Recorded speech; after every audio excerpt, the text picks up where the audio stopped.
Welcome to the deep dive. Today we're looking at something sobering but absolutely vital to understand if you really want to grasp how global events reshape our world. Yeah, it's essential context. Right. So whether you're prepping for a major strategic meeting, managing investments, or you just want to, look past the daily headlines, you are in the right place. We are unpacking a fascinating piece of research titled War Economy Chapter 12, Which Sectors Collapse First During Conflict? It's a heavy title, but a really crucial read. It really is. Yeah. And our mission for this deep dive is to map out the predictable step-by-step sequence in which economies unravel during wartime. Because there's a massive misconception we need to clear up right away. We tend to think that war destroys an economy completely randomly. Right, like it's just sheer chaos. Exactly. We picture unpredictable chaos. But the source material reveals that economic collapse actually follows a highly predictable, grimly logical sequence. It is a critical framework. And before we trace exactly how those dominoes fall, I need to establish some important ground rules for you as you listen today. The source material we're examining references several modern, deeply complex conflicts. Yeah, very recent ones. Right. We will be discussing data from the wars in Ukraine, Syria, Sudan, and Yemen, as well as the recent Red Sea shipping disruptions. So I want to explicitly state that in this deep dive, we are impartially reporting the economic mechanisms and the case studies exactly as they are described by the researchers. Just sticking to the facts. Exactly. We are not taking any political sides, nor are we endorsing any political viewpoints. Our sole focus is on the structural economic realities of these situations. I appreciate you setting that baseline. It's important. And to frame this entire conversation, the researchers identify what they call the 5 stages of collapse.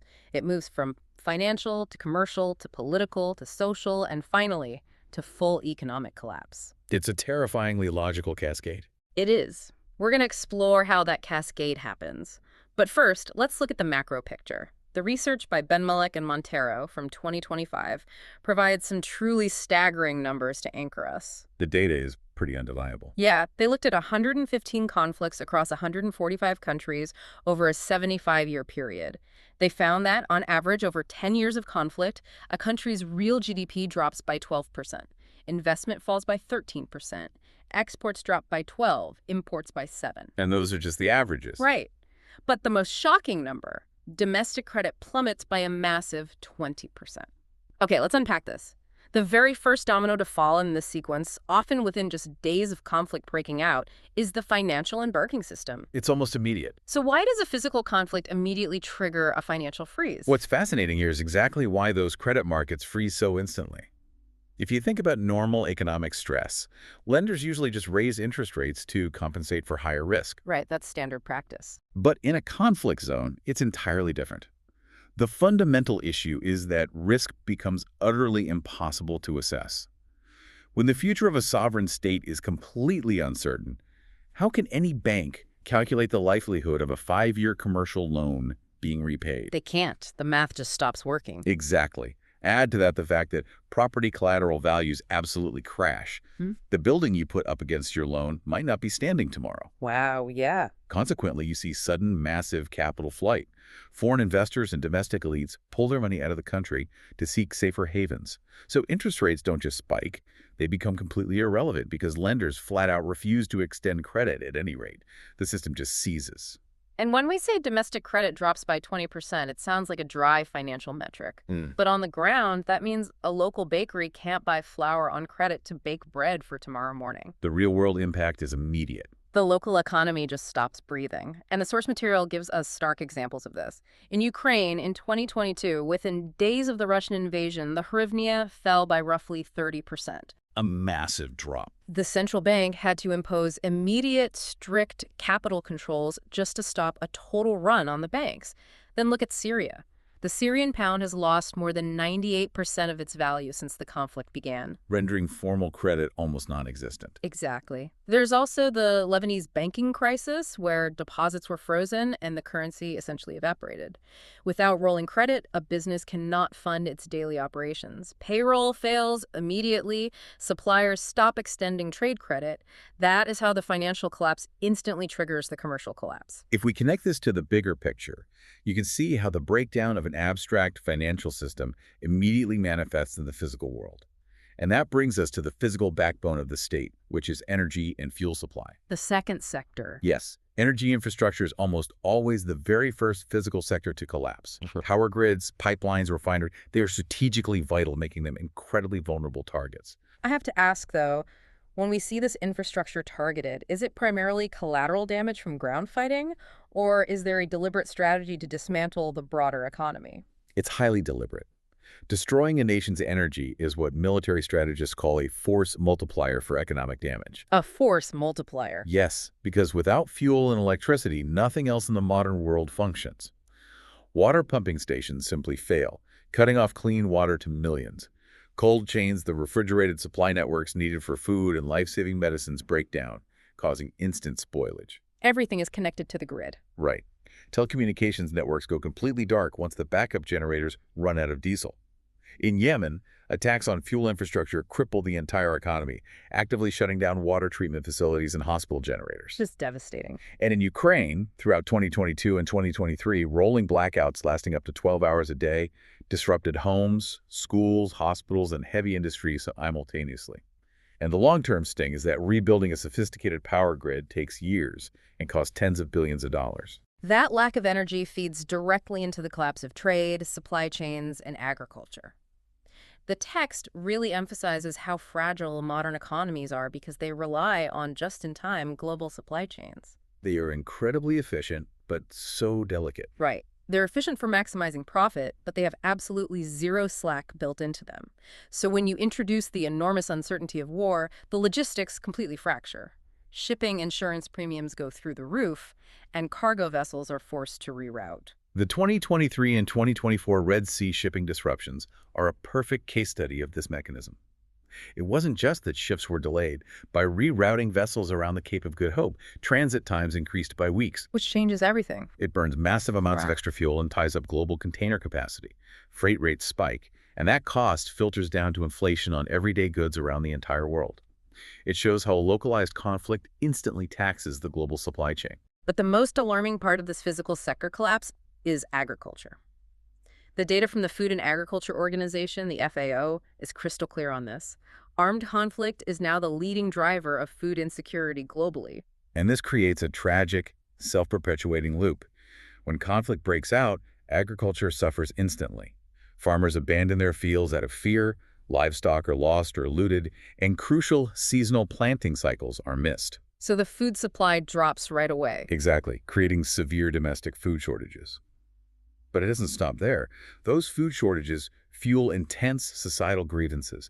Hungry populations become desperate, which often extends the duration and geographic spread of the conflict. A vicious circle. And that extended conflict goes right back to destroying whatever agricultural capacity is left. It is nearly impossible to break while active fighting is ongoing. The human toll of this loop is devastating, which pulls us into the next phase of the collapse, healthcare and public health. The healthcare system doesn't just slowly degrade, it breaks under a terrifying dual pressure. It's squeezed from both sides. On one hand, hospitals face a massive surge in demand from casualties. On the other hand, their supply lines for basic things like bandages, antibiotics, and anesthesia are completely severed. And the healthcare workers themselves are fleeing the combat zone. They have to survive too. Right. The data provided by the Lieber Institute at West Point regarding Sudan is chilling. They estimate that 70 to 80% of hospitals in conflict-affected states in Sudan have been rendered entirely non-functional. When 80% of your medical infrastructure vanishes, you spark secondary health crises that are often just as deadly as the conflict itself. Like what? You see massive outbreaks of entirely preventable diseases: cholera, measles, malaria, dengue fever.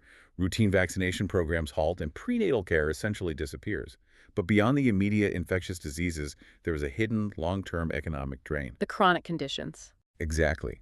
Unmanaged chronic diseases like diabetes or heart conditions worsen significantly. And crucially, we must consider the psychological toll. Widespread trauma and post-traumatic stress disorder affect huge swaths of the population, severely reducing a country's economic productivity and workforce engagement for decades. Speaking of decades of lost potential, let's look at education. Compared to a power grid or central bank, education might seem like a softer casualty in wartime. It's overlooked. It does. But the researchers point out that the economic consequences are staggering.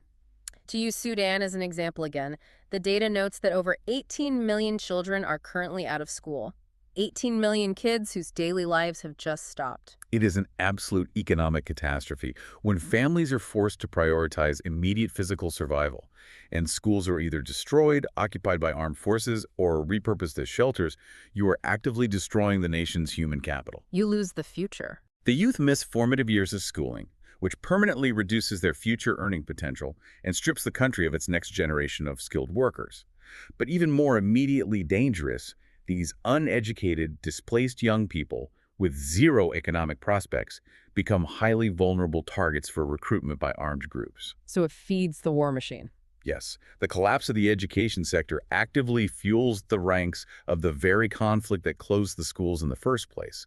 According to UNICEF, education recovery in post-conflict societies routinely takes 10 to 20 years. That is an entire generation whose economic potential is severely stunted. That brings us to the physical and institutional rubble left behind, specifically housing and real estate. Property values in a conflict zone drop to near zero almost immediately.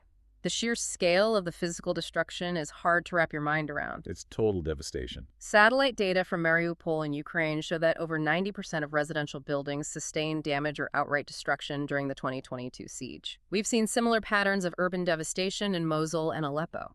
It's vital to understand that the real estate collapse isn't just about physical bricks and mortar being blown up. What a real estate market fundamentally relies on is legal infrastructure. Right, the paperwork. In a war, that invisible framework disintegrates.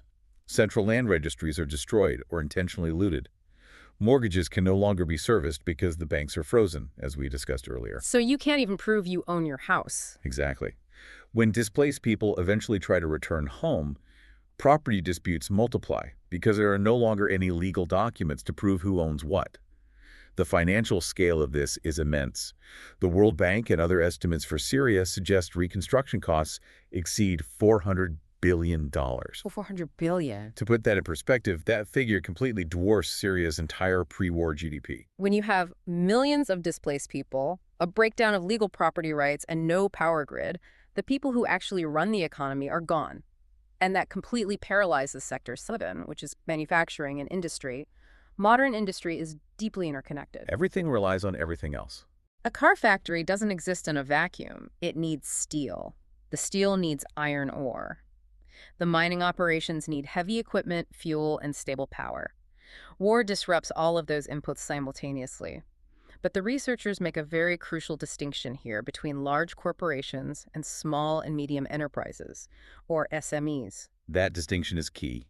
A massive multinational corporation might have the capital and the logistical capability to relocate its production facilities across a border. They can just pack up and leave. SMEs do not.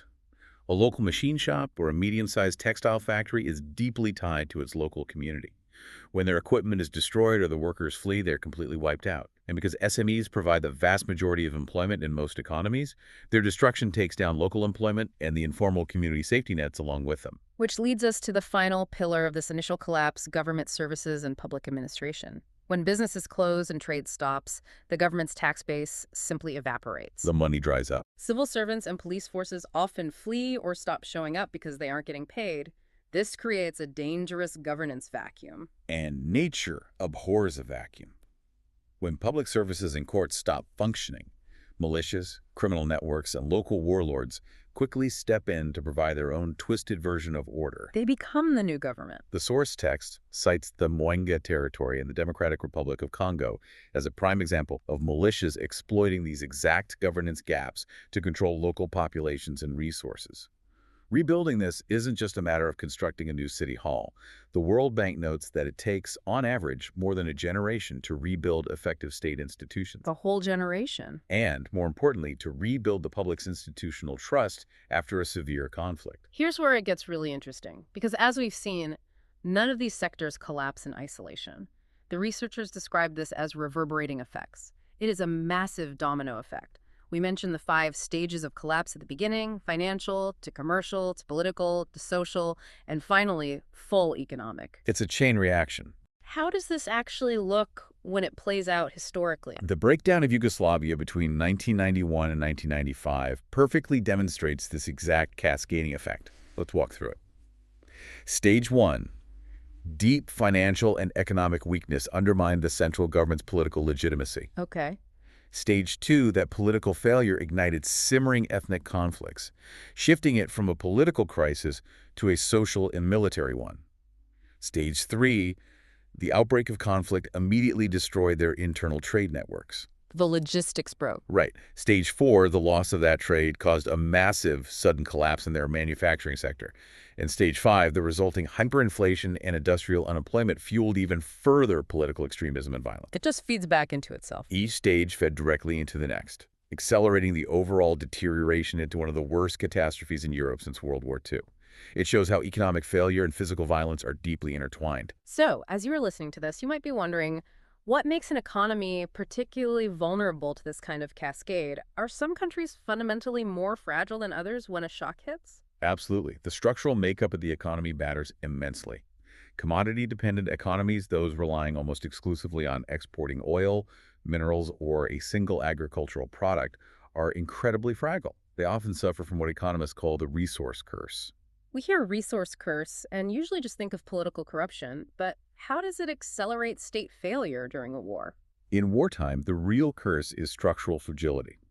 When a country's entire tax base is tied to, say, one major oil pipeline, and that pipeline gets bombed on day 3 of a conflict, the government instantly loses 80% of its revenue. It's gone overnight. It immediately loses the ability to pay the very soldiers and civil servants trying to hold the state together. The collapse is near instant. On the flip side, highly diversified economies with strong legal institutions and deep foreign exchange reserves are much more resilient. They can weather the storm a bit longer. But, as the source points out, with the historical example of South Korea in the 1950s, even highly capable, diversified economies suffer deeply if the conflict is major and prolonged. Resilience only delays the deterioration. It cannot prevent it entirely. We also have to look at the role of external aid. We've seen massive Western aid and IMF emergency lending directed at Ukraine. The text points out that this kind of financial intervention absolutely prevents total economic collapse in the short term. It's a lifeline. But it also comes with a serious warning. Relying heavily on foreign aid can create long-term dependencies, making it very difficult for the sovereign country to transition back to self-sufficiency once the fighting eventually stops. That's a double-edged sword. And we cannot discuss vulnerability without addressing the demographic impact. UNHCR data shows that conflict has driven more than 100 million people from their homes globally. UN Women research highlights who truly bears the brunt of this economic devastation: women and children. They suffer the most structural damage. The data shows that women lose formal employment first, child labor spikes as families grow desperate, and even when a national GDP finally starts to recover post-conflict, women's labor market participation often lags behind for a decade or more. It's a deeply unequal recovery. So what does this all mean? How do we take this grim, logical sequence of collapsing sectors and actually apply it? If you are an investor, a policymaker, or just someone trying to manage your own risk in an unpredictable world, how do you use this roadmap? For investors, the practical takeaways for risk management are exceptionally clear. Geographic diversification is absolutely essential. It's not just a nice-to-have portfolio theory, it's a structural necessity in an era of geopolitical tension. You can't have everything in one basket. The data shows clear historical patterns regarding safe havens versus high-risk assets. Basic commodities, especially food staples and energy, along with traditional safe havens like gold, tend to maintain or even increase in value during conflict because they are the physical bedrock of survival. People always need food and fuel. Conversely, if you are heavily exposed to banking stocks, real estate assets, or manufacturing companies located in conflict-prone regions, you are looking at severe, almost immediate downside risk that you cannot easily hedge against once the first domino falls. And for policymakers looking at the reality of post-war recovery, the CEPR research provides a sobering truth. Even 10 years post-conflict, a nation's GDP and investment levels rarely fully recover to their pre-war trajectory. The economic scars are permanent. But the source material does offer a sliver of cautious optimism. We can look at the incredible economic transformations of post-genocide Rwanda or the economic miracles of post-WWII Germany and Japan. Though it is crucial to note that Germany and Japan had the massive, unprecedented external support of the Marshall Plan. Right, they didn't do it alone. Recovery is possible, but it requires durable peace, intense institutional rebuilding, and sustained international support. To summarize, this deep dive war is not just random physical destruction. It is a highly specific, sequenced dismantling of a nation's finance, its energy grids, its global supply chains, and its human capital. It's a systematic unraveling. The researchers highlight the country of Botswana to prove what development economists have been arguing for decades. Avoiding conflict through strong institutions and inclusive economic growth is vastly cheaper than trying to cure a collapsed state afterward. Prevention is, without a doubt, the ultimate economic policy. This raises an important question, one I want to leave you to ponder long after we sign off today.